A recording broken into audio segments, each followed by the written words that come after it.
ആലപ്പുഴയിൽ ക്ഷേത്രത്തിലെ അന്നദാനത്തിനിടെ അച്ചാർ നൽകാത്തതിന് ക്ഷേത്ര ഭാരവാഹിക്ക് മർദ്ദനമെന്ന് പരാതി. തടയാനെത്തിയ ഭാര്യയ്ക്ക് മർദ്ദനമേറ്റു. ദമ്പതികളുടെ പരാതിയിൽ വെള്ളക്കിണർ സ്വദേശി അരുണിനെതിരെ സൗത്ത് പോലീസ് കേസെടുത്തു. മൂന്നാം പന്തിയിലും ഭക്ഷണം കഴിക്കാനെത്തിയപ്പോഴാണ് അച്ചാർ കുറഞ്ഞത്.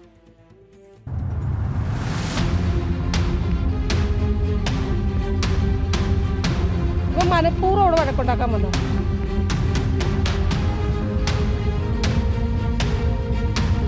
ആലപ്പുഴ വെള്ളക്കിണറിന് സമീപം ഇലഞ്ഞിപ്പറമ്പ് ക്ഷേത്രത്തിലെ ഉത്സവത്തോടനുബന്ധിച്ചുള്ള അന്നദാനത്തിനിടെയാണ് സംഭവം. അന്നദാനത്തിലെ 2 പന്തിയിലിരുന്ന് യുവാവ് ഭക്ഷണം കഴിച്ചു. എന്നാൽ ആവശ്യത്തിന് അച്ചാർ കിട്ടിയില്ലെന്ന പരാതിയുമായി മൂന്നാം തവണയും പന്തിയിലെത്തി. അച്ചാർ തീർന്നു പോയെന്ന് അറിയിച്ചതോടെ ഭക്ഷണം വിളമ്പുന്ന ആളുമായി തർക്കത്തിലായി. ഇത് പരിഹരിക്കാൻ എത്തിയപ്പോഴാണ് ഓട്ടോ തൊഴിലാളിയായ രാജേഷിനും ഭാര്യ അർച്ചനയ്ക്കും മർദ്ദനമേറ്റത്. ഇപ്പൊ 3 വട്ടം ചോറുണ്ട്. ഈ കൊച്ചു പിള്ളേരല്ലേ ഇവിടെ ഇരുന്നത്. ആ പിള്ളേർ നമ്മൾ ഫോട്ടോ എടുത്ത് കാണിച്ചപ്പോൾ ഈ ചേട്ടൻ ഞങ്ങൾ കഴിച്ചപ്പോൾ ഈ ചേട്ടൻ ചോറ് വാങ്ങിച്ചു കഴിച്ചെന്ന്.